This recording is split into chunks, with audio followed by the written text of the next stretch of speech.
Wasn't that just absolutely perfect? That's what GT racing is all about. Look at that. Corvette on the left, Marcel Fassler, Carl Wendlinger in the Jet Alliance, Aston Martin on the right. The pace car has pulled off into the pit lane. They are looking at the start lights now as the whole pack comes round the corner. The leaders, we'll see the lights overhead. We can see them from our commentary box window. When they go green, and they have gone green, we have a race start, and it's Corvette in the lead. And look who's up alongside already.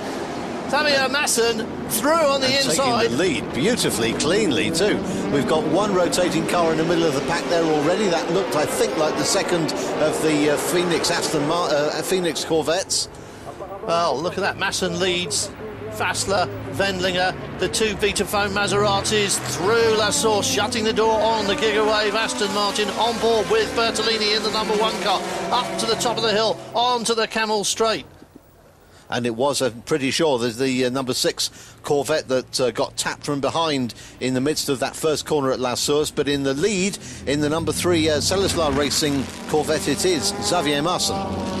On board behind him with Fassler in P2. He was perhaps expecting to be second. He wasn't expecting to be second to that car.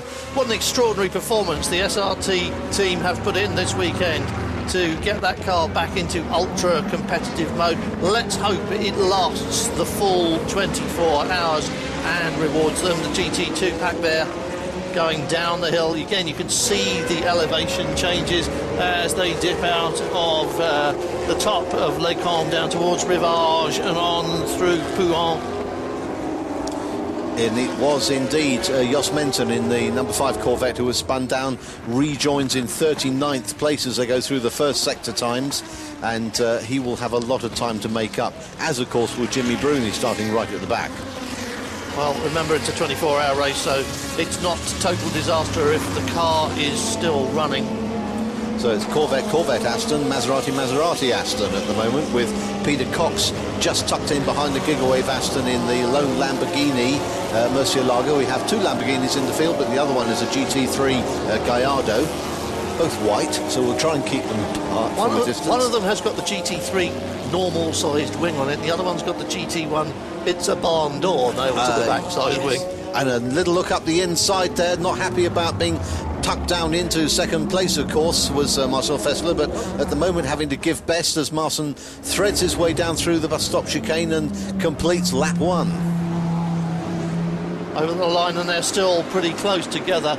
0.2, 0.3, 1.2 is what the clock says as they go over the line. This is the run downhill towards the Eau Rouge. Yeah, TV cameras always foreshorten everything, flattening out the image, but it is one mega drop. How fast are they going there? Flat out through the bottom there, up the other side. It's a corner of commitment.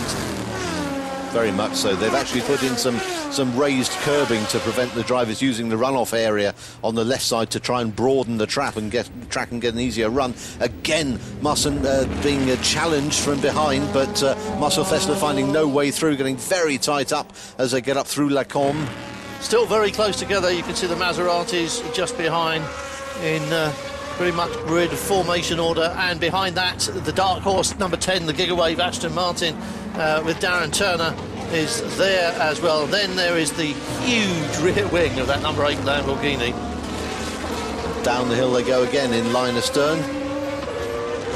Little bit of breathing space there for Xavier Masson at the start. Normally I suspect Christophe Bouchou would have taken the first stint in this car, but mindful of his battered and bruised personality over the last 48 hours, he's probably thought better of it and let Masson take the strain of the first session. His normal cheerful self in the paddock this morning, I have to say, on board with Wendlinger, and I'm sure that Carl Wendlinger will find this quite an acceptable place to be as long as he's not being challenged. But the Maseratis are coming forward, are they not?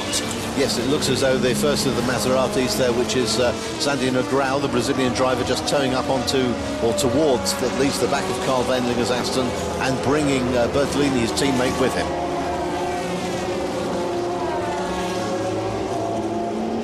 On board with Bertolini. That's the view through the windscreen of the back end of his his teammate and saying, come on, I want to go at this, and right up the sharp end again. Fessler having a good look down the inside of the bus stop chicane, but again, Marson is wise to it and shuts the door on him. They've completed their second lap. Marcel Fassler is close enough though, but you won't see very much overtaking going through Eau Rouge. You might see it at the far end of the Camel Straight though, when they come towards Les Combes, if he's close enough. If he can carry his speed all the way down this hill, and more flashing headlights but no passing from the Maserati, no team orders there. They've got a huge driver lineup this weekend. And again, look, just going out of shot, we saw the yellow Corvette coming right up into the slipstream of the black and white Q Park, one ahead, but no way to out-drag him up this long Camel Straight up to Les Combes. Oh, and he's out-braked himself. Didn't need any help doing that. Now, he's allowed to regain the circuit, providing he doesn't benefit from the shortcut. And that means, inevitably, that the lead is going to go to Marcel Fessler, and there it is. Well, that was exactly as we said the overtaking manoeuvre would happen there, but I'm afraid Masson was more afraid of it than I think Fassler was committed to it, and that's what you saw. As Graham said, he outbraked himself and he's given away the lead and a few places, but he lives on. As long as he hasn't got square tyres, he's dropped a couple of places, but in real terms he's only dropped about 10 seconds, and we are only 6 minutes into a race that has got another 23 hours and 54 minutes to go. Oh yes. And fastest lap last time round was set by Andrea Bertolini, the race's fastest lap, 2:17.9 so far, making up a split pass. He was another 4 cars behind at the start of the lap, but he will have made all those places up. So Jos Menton, that will be in the number 6 car, making 5 car, biggest pardon, making the way back up through the field. He was 15th last time round. That has translated into 8th. So he's passed all of those GT2 cars in 1 lap. That's the battle for the head of GT2. And close it is, isn't it? Look, 1, 2, 3, they're all close together there as the Corvette makes its way down through Eau Rouge, up the other side. And the CR Scuderia Ferrari is definitely closing the gap there. Just don't quite have the grunt up the hills that the GT1 cars have, but very nimble through the little twisty parts. It has been known for a car of the lower class, the GT2 class, in those days called NGT, to win the race overall, but it's unusual. And it will require a lot more rain than we've got at the moment, I think. Yes, it will, but please let's not have as much as we had last year when we had to issue safety cars out onto the track to neutralise things because there was just so much water. Now, remember last year as well, GT2 was all about Porsche, and we anticipate that Porsche might have a card to play in this race because this year's car, and you're looking at a pair of them now, have been stronger, have been challenging in the 2-hour races, and they were built to race for 24 hours. And 3 of the Porsches entered, and the 2 that you just saw on camera there, both benefiting from the new 4-litre engine available to Porsche. Not necessarily a much quicker engine overall, but much more drivable, a lot more torque at the lower end of the rev range, and so that hopefully will allow them a little more leeway this weekend here at Spa. But at the moment it's Ferrari who hold sway with 1st, 2nd and 3rd in GT2. CR Scuderia will be delighted with this. Absolutely, but I'm good to see that Porsche coming on strong there, and let's not forget the driver lineup either. Oh yes, it's a cracking one in the 61 car, because starting the race you've got Emmanuel Collard, factory driver, then you've got Richard Westbrook, factory driver, and maybe as your 3rd you might throw in Mark Lieb. Factory driver. Oh yes, factory driver. But of course they're not factory entries because we don't have those in the FIA GT Championship. And this is not the factory entry that you're riding with now. Emmanuel Collard, the absolute star of Oschersleben last time out, and apart from a small flying incident when his car was about several feet higher off the ground than it really wanted to be at the time, it was a magnificent stint. Just how fast... Oh, no! Both of the CR Scuderia Ferraris seem to have become involved in an argument. They kind of wanted the same bit of tarmac you imagine, don't you? And that looks... Oh, dear. That was not good, was it? No, that's Tim Mullen running across the bows of Andrew Kirkcaldy. That will not gain him any merit points within the team, I'm afraid, and that's how I saw it. Me too, I'm afraid. It certainly looks as if Tim Mullen just... went across the front there, but he must have known that he was coming under a bit of pressure from Andrew Kirkordy, and it's of course let the 77 car get away clear, hasn't it? It looked to me from that fleeting shot we saw as though maybe Kirkordy's got a problem as well as a result of that, because it looked as though the Pro Speed Porsche of Emmanuel Collard had come up very much closer. Indeed, yes, he has. It may just be as a question of Kirkordy being delayed by the incident, but the two Pro Speed cars now are lined up and almost metaphorically licking their lips at the prospect of getting up into the podium hunt. The trick with 24-hour races is not necessarily to go flat out at the beginning, but to set a pace which you can maintain for 24 hours, and then don't do anything silly. And number one in the list of silly things not to do is bang door handles with your teammates. Yes, I'm sure Chris Niarchos will be absolutely fuming back in the garage. It would be interesting to have a mugshot of him at that moment, wouldn't it? Yes, well, of course, he'll take that very well indeed, won't he? And this is the result. Manuel Collard in the 61 car, who had to stop because he overshot the chicane and wanted some interest from the team as to what he should do next. And then behind him is the recovering Jos Menton. I beg his pardon, that's the 6 car, isn't it? It is so indeed. that's the leader going to put a lap onto the SRT Corvette. And of course that's the last thing that SRT wants at this moment, but I don't see they've got any alternative, because the number 6 car of Fassler is looking much stronger, isn't it? That's a much more tentative drive now in number 3. I think we may be right to suspect that all is not as it was in that car, because he wouldn't have done that on the first lap, would he? No, and blue flags being shown, which has alarmed the SRT driver somewhat, but he's had to let go. He can't keep fighting beyond the point where he sees 5 of those flags. If he does, then he'll get penalised anyway. He'll probably let Wendlinger go down the inside here. No, not a bit of it, Graham. Don't even think that. He really should be making way for the Aston Martin as well. Carl Wendlinger won't be too happy about this, because as you can see, the car in between him and the race leader is going to hold him up for quite some time. Fassler will be making whoopee, and Wendlinger is going to have to sit this out until we get to the corner where the number 3 car previously made a small outbraking error. Here comes Wendlinger. He's not even going to wait that long. Straight past him on the Camel Straight, long before they get to Les Combes. Done and dusted. No, it isn't. It isn't. Not a bit of it. He's absolutely determined not to let go of that track position and allow the second place car in the race, third of the string of 3 you see on the camera here, but he's determined not to let the Aston pass. Well, Xavier Masson has obviously got his reason for driving as he's driving. On the other hand, he's not blocking him, he's just not getting out of the way, is he? No, it'd be interesting to see if he's still getting blue flags around the track as we follow him. And we're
22. He is in 21st place overall, and Baz Linder's 26. Oh dear. Another little brake I problem. think so, yes. I think you could well be right there. That's just run on, hasn't it? Yeah, I can't keep on believing that this is drive area on the part of Sir Jimmy Bruni, of course, started from pit lane right at the back, so he's had to make his way past every other car in the race in order to get up as far as he has, which is currently 17th overall. So he's only just behind Tim Mullen, and Tim will be his next victim as Emmanuel Collard decides it's about time he had a serious go at getting past Anne Kirkcaldy. They're running down that steep hill again, all the way down from La Source to Eau Rouge, and here you'll see just how quick that corner is. Taking a lot of curb on the left-hand side there, quite a risk, because it's a highly built-up curb.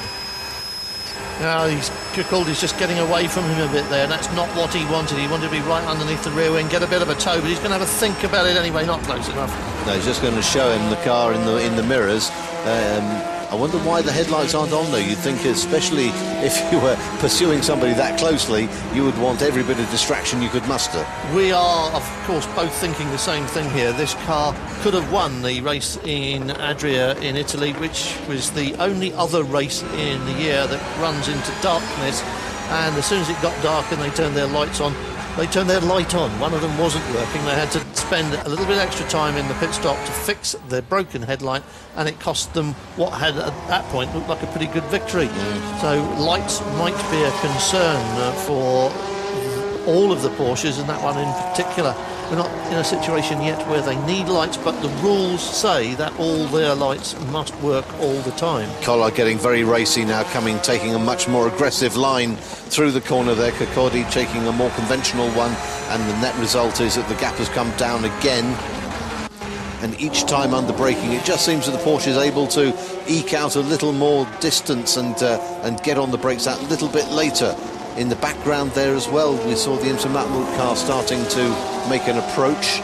Well, Collard won't want to be passed by him. We've got traffic, but I don't think it's going to be a problem for either of them. It looks further away, remember, on the camera. Collard has got a car between him and Kirkcaldy, but he just swoops past. And Andrew Kirkcaldy got nothing out of that, really. He might have got a...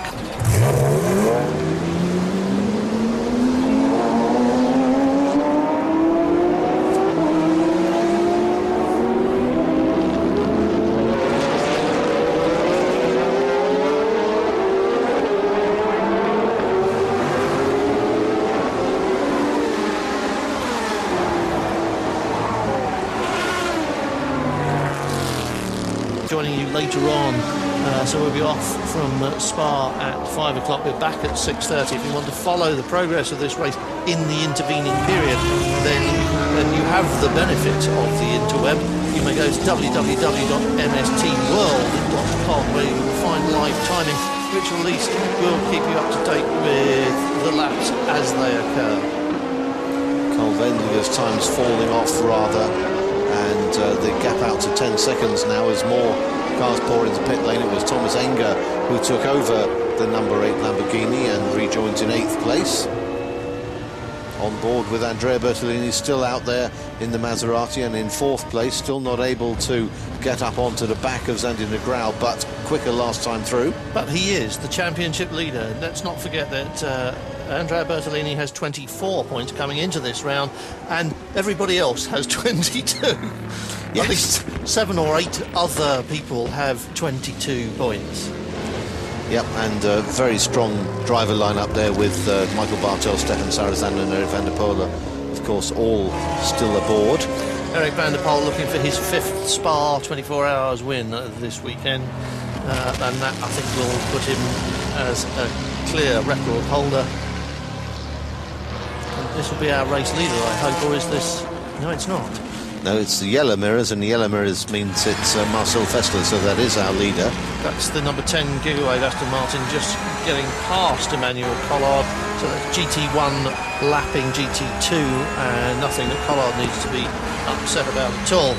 But you can see quite clearly how much quicker a GT1 car is when it's got the space to use its legs. Yeah, Jimmy Bruni still lapping quicker than anyone else in GT2 as the blue flags wave to alert the driver of the slower car that there is faster traffic on his tail.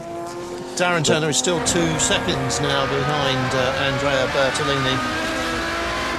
And Jimmy Bruni is less than 2/10 behind Jamie Davies at the start of the last lap. May well have passed him by the time we get back to that. There is the GT2 leader there, the number 77 car of Matteo Malicelli, being passed by the Maserati and putting a lap on it as the number 1 car goes chasing off after Sandy Negrão, which is a couple of seconds in front of him. And that's a very damaged. Well, it's driving again, isn't it? Well, it's moving on its own, isn't it? That's interesting. I wonder if they would even allow it back in if it were possible. Falling with style, really. It was downhill, wasn't it? Just can't. Everything seems to be turning now, doesn't it? Now they've dragged it. I just wonder if it was just all that tyre wall and everything that was jammed on that left front wheel. Aside from anything else, you can't help wondering whether even if they've got it back, they would actually have any spare parts left, because they've pretty much rebuilt this car by using the parts out of a car that didn't eventually make the entry here. DKR Racing had an entry provisionally in but withdrew, and it was pretty much their car that rebuilt the SRT Cellulosar Racing Team car that you now see on the screen, looking rather sorry for itself. That is very, very sorry. That is such a shame after the team have made such a heroic effort to get it back onto the racetrack, and Bouchou has been the complete hero as well, if slightly loopy at the same time. On board again with the Gigawave Aston Martin, Darren Turner at the wheel, and some 5.5 seconds behind Andrea Bertolini, and last time round getting caught behind that traffic we saw, costing him a couple of seconds off his regular lap time, but back up to speed now. 24 laps down, Faster leads Wendlinger by a growing margin of 9.5 seconds. Sandy Negrão is 9 seconds further behind that, and 3 seconds behind him is the number 1 Maserati of Andrea Bertolini. Then it's Darren Turner, and that is a very smoky Ferrari, isn't it? That's not meant to happen. Oh dear. A wee incident. This is the Coupe du Roi, dear boys, the Coupe du Roi. And again, Johan Boris Shire at the wheel. Johan normally driving a Morgan he races in the GT3 Championship. And he is always entertaining, Johan Boris Shire. He's last of the late breakers, but I think he's the first of the early throttlers at that particular moment. Yes, I think we're just seeing how much rubber we can lay in one corner before moving on. Oh, not quite enough. Let's add a little bit more over the curbing as well. And away we go. Yes, well, all caught on camera, inevitably. There's only 2 ways to get famous in motor racing: win races or crash in front of a camera. And that was Johan Boris Shire. GT2, because we'll be leaving you shortly, and don't forget we'll be back at 6:30. You can send us emails if you want to at studio@fiagt.com. Marcel Fassler leads Carl Wendlinger in GT1, and in GT2 Matteo Malicelli leads Richard Leitz now, but you can't help wondering that is going to be changed very shortly. We'll see you again at 6:30.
classement général, le temps que tous les ténors se soient arrêtés. En tout cas, c'est le cas de Marcel, de Christophe, de Ramon, de Peter, de Vincent, de Henry, de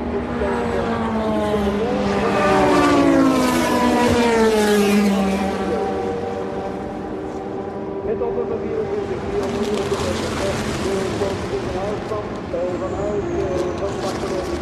van Barcelona onderweg.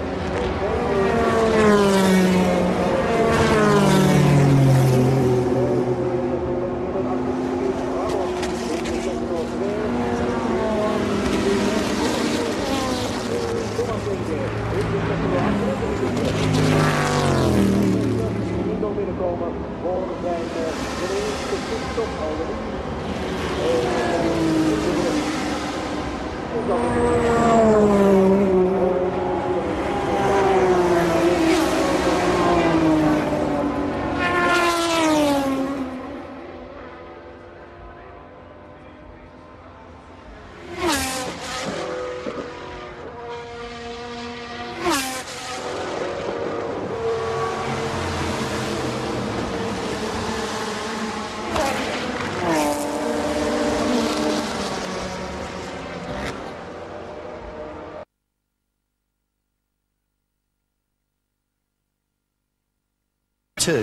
He said in the tail end of a double stint is in 4th place, and then in 5th place is our first GT2 car, and that is a measure of the rate of attrition.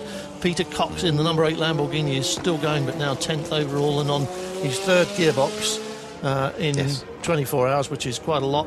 And we've lost the number 6 Corvette, which is currently parked in the garage, but...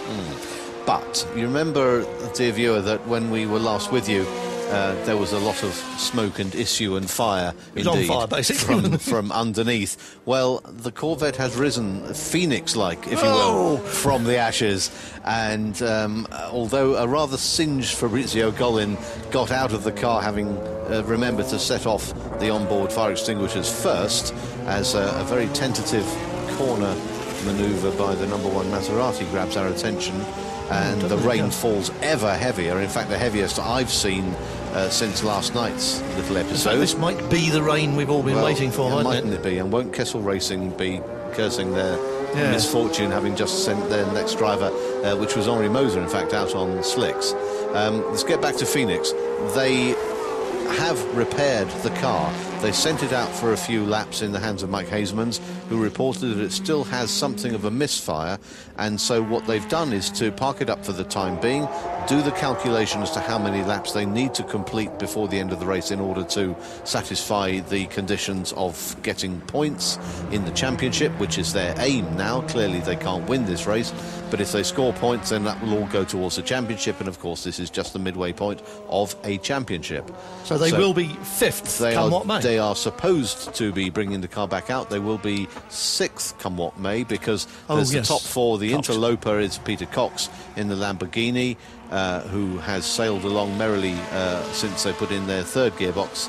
And Mike Hasemans still just about on the top page of our timing screens in 19th place, but gradually slipping down the order lap by lap, of course. However, in the GT1 classification, which is what is of interest to them, they can't fall any further. So they will get some points, and that's what they came here for. And if you can salvage a few points from what to us looked like a total disaster when it happened, that's job very well done indeed. And given what happened at the season end last year, when we had something in the order of a dozen and more drivers, all still in with a mathematical chance of winning at the last round, winning the championship at the last round at Zolder, that garnishing of garnering of a few extra points could be very important.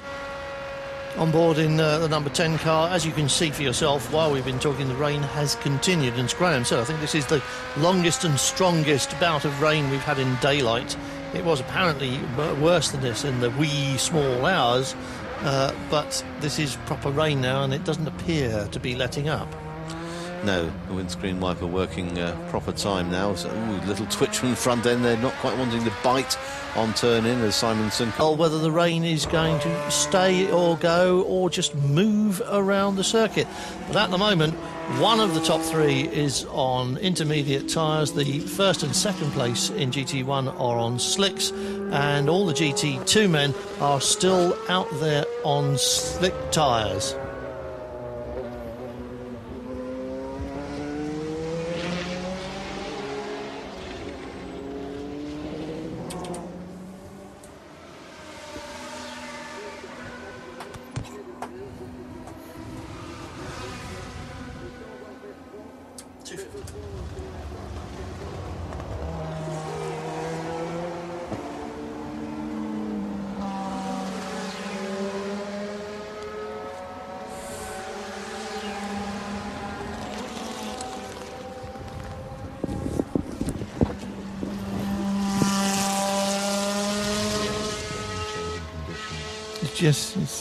Mind you, it's looking fairly steady now, isn't it? Yeah, but it's a lot lighter than it was just a couple of minutes ago.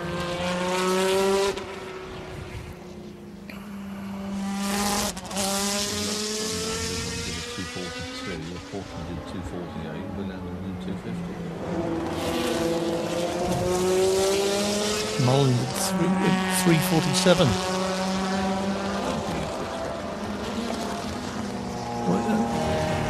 Oh, of course, first sector, yeah.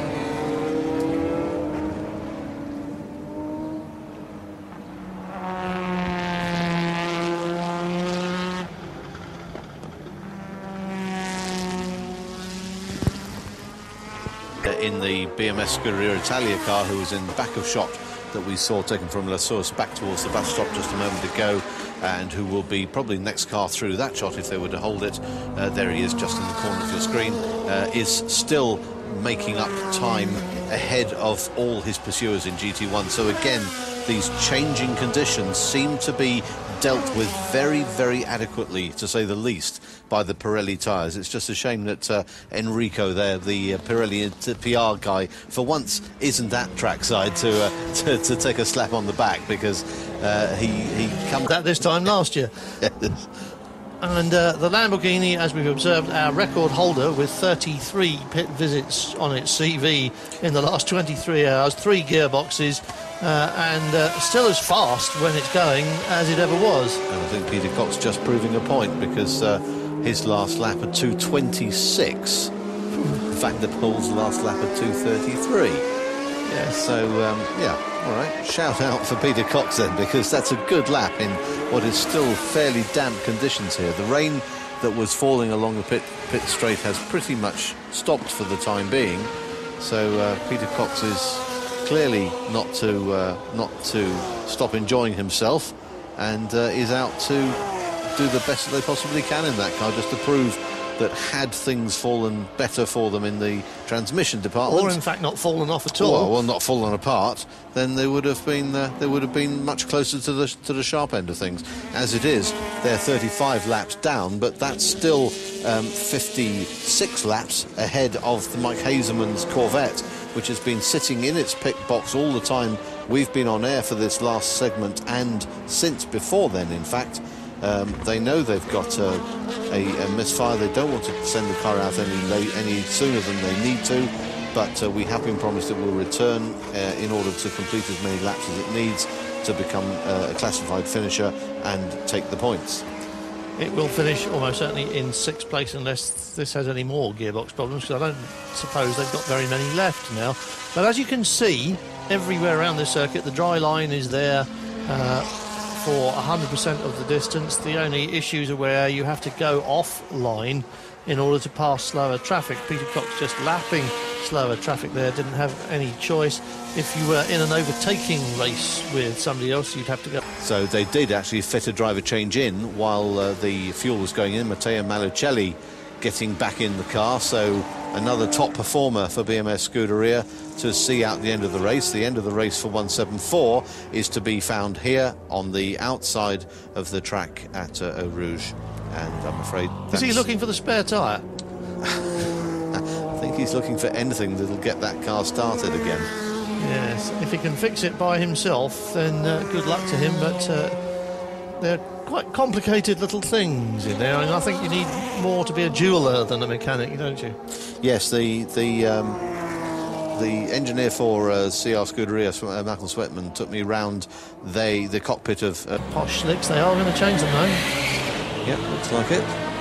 If they take an intermediate off that car now, I should be deeply, deeply impressed with Peter's lap times. And that might explain why he was running wide onto all the wet bits there at the end, but I think that was just he was going so fast he didn't have a choice. Yes. There, the fuel hose comes off, the tyre comes... And it's all shining flat. Shining flat, so slicks off, fresh slicks on. And serene progress for our number one car, still owing us a pit stop. Remember to hand over for the final time to Andrea Bertolini, but Eric van der Poel will wring at least one more lap out of the tank of fuel he already has. You'd sort of think if you were Eric van der Poel and you could remember last year, you'd want to get out of that as fast as you can now. Or you'd want to absolutely prove a point and stay in. To your own satisfaction as much as anybody else's. There's no point in taking chances, would be my opinion. And again, that car moving across onto the wet bit there, and I just wonder about the tyres on there. But Eric van der Poel, what's he in the high 20s, so he might still have an intermediate tyre there, but... Yes, 2:28. Jamie Davies out and running now, and already into the groove, lapping at the same pace as Andrew Cocody in the CR Scuderia car, who's been out for some considerable while.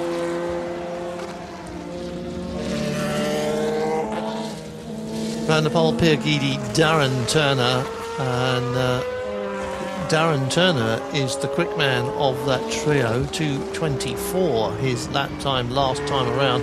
2:29 Pierre Guidi, 2:28 for Eric van der Poel. Yes, Darren Turner, I suspect, has been the quickest man in that number 10 car throughout the weekend. But as ever, we stand to be corrected by the sums and numbers as the rain starts to fall again on the pit straight. That's because I said I glanced to my left and saw a brighter sky, isn't it? Yeah, and once again the rain's just drifting through the Spa region here. We're on board with Tony Wielander in 3rd place in GT2, and as we have seen demonstrated in the rain in Italy a couple of years ago, he is very good when conditions are poor. But that's all they are at the moment, is poor, isn't it? They were poor with an O-U-R at Mugello, weren't they? My goodness, yes. Tip down. monsoon tyres were the order of the day, and if you had a boat you were probably better off than if you had a car. On board with Emmanuel Collard is a man who's driven cars in pretty much any condition you care to think of, whether it's GTs or prototypes or single-seaters or anything. Rare man has that absolute ability to step into any car that he chooses and make it go quickly. He was 2 or 3 seconds quicker than Malucelli. Yes, 3 seconds just about quicker than Malucelli on their last lap. But I'm afraid he's got far too much distance to even think about catching him, unless Malucelli is caught out by conditions or a tyre choice that doesn't quite suit. No, Collard has got to be able to unlap himself and then unlap himself again in order to get anywhere near to class honours here this weekend, which will be a disappointment for Porsche. I'm sure they would have wanted to see revenge for their loss at that race in France in June. On the other hand, Malucelli, I'm not sure where the team are in the Drivers' Championship, but they're not at the pointy bit, are they? Not at the moment, no. They might be closer as a result of collecting points at 6 hours, 12 hours and 24 hours, but I don't think it's going to do Collard an enormous disservice in the Championship. Well, Collard's already behind them in the Championship. Roberto Malucelli, after the 12-hour points, are in 3rd place in the Championship on 27, just one adrift of Thomas Biaggi and Christian Montanari, who, let us remember, will not be taking any further part because Christian Montanari parked the car somewhat heavily at Blanchimont overnight. So Roberto Malucelli will extend their lead over, it'll be actually David Rigon and Joel Camathias. Now they're all in the one car, aren't they? So they will all move up consequently in lockstep, as it were, with the same number of points advantage. And that is one of the pros for putting all your 4 drivers in one car. Absolutely. Collard, look, on the curbs, all over the shop. Collard driving out of his skin, as always. He was just astonishing at Oschersleben last time out in that car, but I stand corrected, because this weekend has changed the points for him, hasn't it? Yes, it rather has. Collard and Westbrook will fall back a ways, not perhaps losing a position to anyone, because they were ahead of Rob Bell and Andrew Kirkordy, and they are as they are here at Spa, so they will remain in 5th position in the Championship, but the gainers will be that Roberto Malucelli will move ahead of Biaggi and Montanari, and Rigon and Camathias will come that bit closer as well, may even have enough differential to pass them. So Tony Wielander and Jimmy Bruni look set to have their lead substantially increased. They already have a 17-point margin at the head of GT2. Speaking of Tony Wielander, we're on board now with the number 50 car. After a very brief splash and dash visit to the pits. So no tyres taken with the AF Corsa. No shakes the head from my left. So we've got a second stint for driver and tyres in this number 50 AF Corsa car. It's not really a set there, and I believe that is one of our G3 runners, is that? I wonder if he just picked up a little bit of damp along the way, just maybe is not on the best tyre for the job and was looking to find a piece of damp to cool things down a bit. He was right over at the edge of the track, wasn't he? There we are, 1st and 2nd, 1 and 2, and now on their way home. And Darren Turner is about 5 laps behind the 2nd placed Maserati, and still 42 seconds on his first sector of this final lap. And with a minute to go on the clock, they're backing off. They want the checkered flag at the finish of this lap. They don't want to go round again. They will have to back off considerably then, because they're at Blanchimont. Yes. With still 51 seconds on the race clock. But they are just tooling round, aren't they? Look, there's just on the Sunday afternoon drive to the shops at the moment, and going slower and slower. That is how close they are. The checkered flag will be shown after 24 hours have elapsed and the next time the race leader goes over the start-finish line. So that's why they're going that slowly, but they're already at the bus stop. I don't know if they can draw this out. 23 seconds, yes, I don't think they can, not without parking. But that was Peter Cox just going past them, so it might not have been him who create. Look, they're going to stop if necessary. 14, 13, somebody's on the radio telling them don't cross the line, don't cross the line yet. 8, 7... They've crossed the line with seconds still to go. The race is not over. We haven't been shown the checkered flag. They've gone back to line astern, and all those people hanging over the wall are going to have to wait a further lap for their reward of seeing the cars take their 1-2. Well, look at that. That's the only thing that they've got wrong in 24 hours. I think I'm going to forgive them. I'll tell you what's interesting too is that it looks as though Mike Hazelmans has come out of the pits finally in the number 6 Corvette and is somewhere out in sector 2. He's going to have to do another lap to take the checkered flag as well. He hadn't counted on that. No, that's true. And good for Malucelli that they came in and took their extra little splash of fuel as well. If they were on fumes. They do. These are, don't forget, cars derived from road-going cars, and they have all the bits that the road cars have on them. And a lot of that goes in the dustbin. CD player, aircon. Yes, exactly. But what they do have that the road cars have got as well is a fuel warning light. And driving round when you've got 2 laps of Spa to do with the orange light blinking at you must be a nerve-wracking experience. Absolutely must. But here are the Maseratis again, line astern, running down the hill, down towards the bottom of the track and towards Stavolo. Andrea Bertolini beckoning somebody across to join the party. Swiss flag out for Henri Moser at the Kessel Racing part of the pit lane as well. What a strange end to a 24-hour race. I'm not quite sure I've ever seen anything like that before. Not to have missed the flag by 3 or 4 seconds. Yes, just a little bit too quick on that final lap. And having to do another one, so they'll get another celebration, they'll get another round of flag waving from the marshals. And don't forget that the race isn't over until you drive round the slow down lap back into Parc Fermé under your own power. Yes, you run out of petrol on this last lap after you've crossed the line and don't get back to Parc Fermé, I'm afraid it is curtains. So yes, you're quite right that Kessel Racing very wise not to take that chance. This time through Blanchimont they can afford to keep it going at a sensible speed, but they will slow down for the photographic opportunity of the season.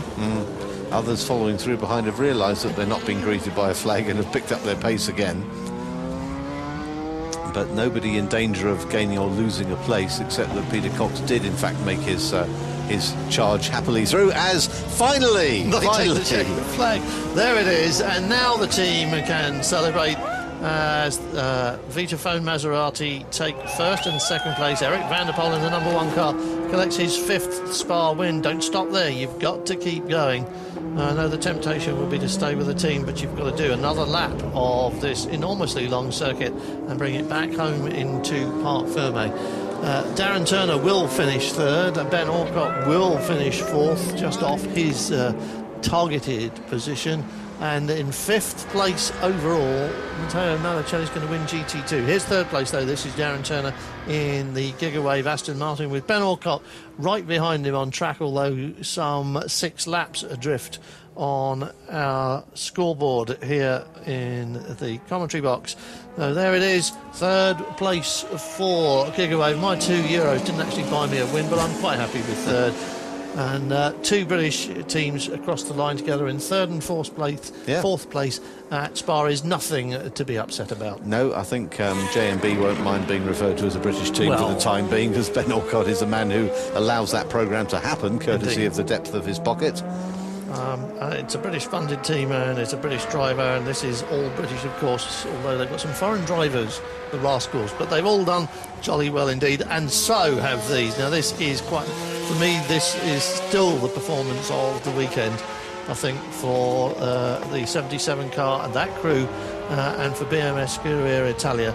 This GT2 win is just quite something, and I'm sure that it's going to be a while before they get over the pleasure that they are about to experience of taking this GT2 checkered flag and the full house points order as well.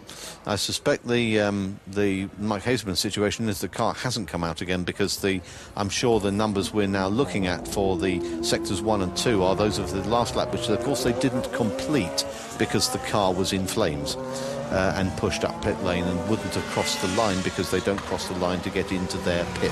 It's the one pit at the beginning of pit row, as there goes Matteo Malicelli to formally take the GT2 honours for BMS Scuderia Italia, and congratulations to them taking the win over the Porsche Pro Speed team of Richard Westbrook, Manuel Collard and Mark Lieb. And it's Richard Westbrook who goes over the line. So it's not been a bad day for the British drivers and teams here at Spa. In fact, it's not been a bad 2 days. And the traditional flag waving reception all around the circuit to the winning drivers. 24 non-stop hours, apart from putting petrol and changing the tyres for the whole finishing contingent here, but especially, of course, for the winners. And what an achievement by IBP Spartak to bring that Lamborghini home after 3 changes in gearbox and 34 pit stops. Still the record holder in that department, which is something I'm sure they wouldn't wish on anyone. No, exactly. And then to have the confidence to drive the wheels on it in the last half hour in order to finish number 8 car in number 8th place on the starting and finishing order. Now is the appropriate time for the pit lane to look like that, and indeed it does. The sun has ceased to shine. The low clouds are looming in over the hills, and Spa's about to dish out another bucket full of rain, I feel sure, but it won't matter to anybody now. It's all over for another year at the 24 Hours of Spa, but of course it's not over for us, because we've got half a championship still to go. No G2 finishers. We should mention the lower classes, if you like, and 1, 2, 3 and 1, 2, 4. The 2 Müllner Motorsport cars will complete their top 2 steps of the podium in the G3 category, with the Ange Bard-driven 112 Ferrari of Francois Jakubowski's team, AS Events entered team, in 3rd. Never mind that, Graham. Tell me about the Coupe du Roi. The Coupe du Roi. It was suggested to me earlier that because they are so far behind, they are 303 laps behind, right? Yes. So they've covered less than half the distance. So they won't of be the classified. Winner. That if they are awarded the coupe, it should be the Coupe du Roi's second cousin's brother's auntie, because actually it can't be a king's performance, can it? Not really, no. However, the Coupe du Roi is there, and it's the 182 car of JMB. There was only one team in it, and lo and behold, they appear to be ready to finish and take the plaudits. Meanwhile, here is second place, just pulling in, the number 2 Maserati, Alessandro Pierguidi. A little smoke from the Lamborghini going across the background there. Pit lane very busy, as you can see. There's a lot of people here who want to congratulate the people who have done so well. We've been talking about winners, we've been talking about championship points, but we did say earlier on that just finishing a 24-hour race at a circuit like this is an achievement of monumental proportions. Oh, absolutely. It's absolutely an enormous challenge, an enormous task, and anybody who has brought a car home this weekend at the end of 24 hours is really someone who can afford to pat themselves very firmly on the back. It just isn't easy. Not everyone can do it, and that's the challenge. Why they keep coming back year after year. That's the reason we'll be back next year, because absolutely. you just don't know what's going to happen. Up on the roof. Brilliant stuff. Lovely to see Eric van der Poel there jumping for joy, and a very popular win with the Belgian crowd opposite the stopping point for the cars there, and in the grandstands everybody's on their feet applauding Eric van der Poel. They'll be waiting to applaud him again when he gets up on top of the podium along with his teammates and of course the crew of the number 10 car, and we'll be there for that.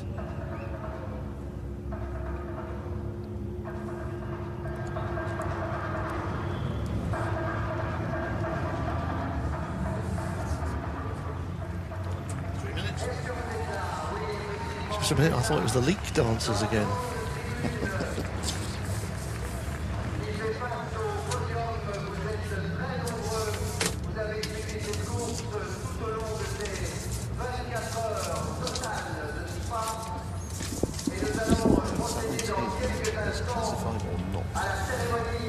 Well, if he's done 70%.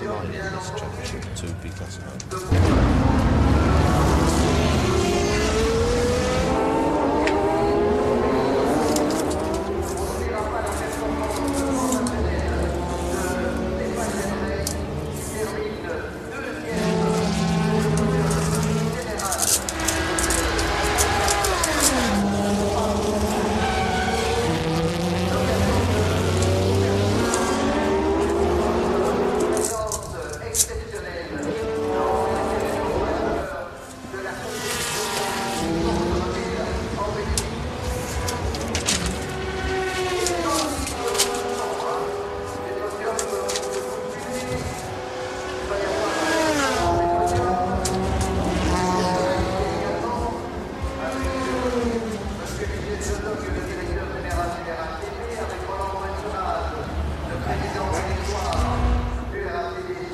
If you haven't been with us for the last 24 hours, this is some of what you've missed.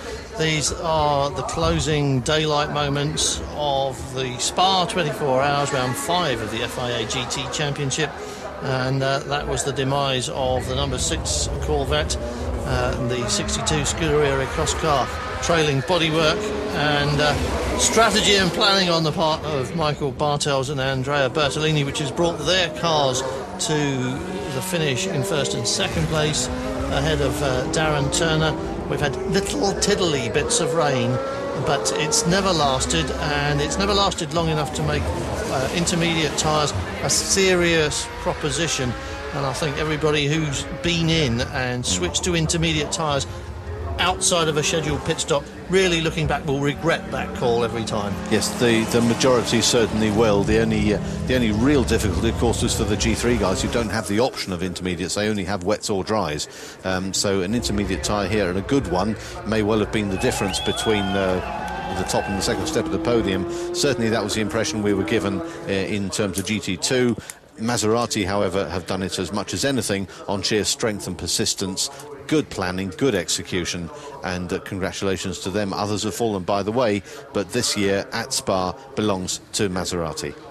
Certainly does, and of course the complete points collection belongs to them as well, because they have been the race leaders pretty much continuously, and with half points at 6 hours, half points at 12 hours, and then full points at 24 hours.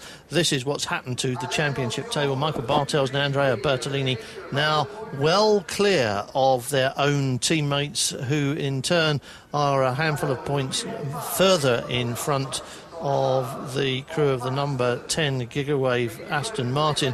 It was a 2-point margin between first and second place, and then everybody else behind, and this has now opened it right up, hasn't it? It has, and the real losers are the next people listed down there, which are the Corvette and the other Aston Martin, the Jet Alliance car. Both of those have been leapfrogged by the team of Simonson and Peter. Further down the list, no points either for Christophe Bouchus and Xavier Marson. Stefan Sarrazin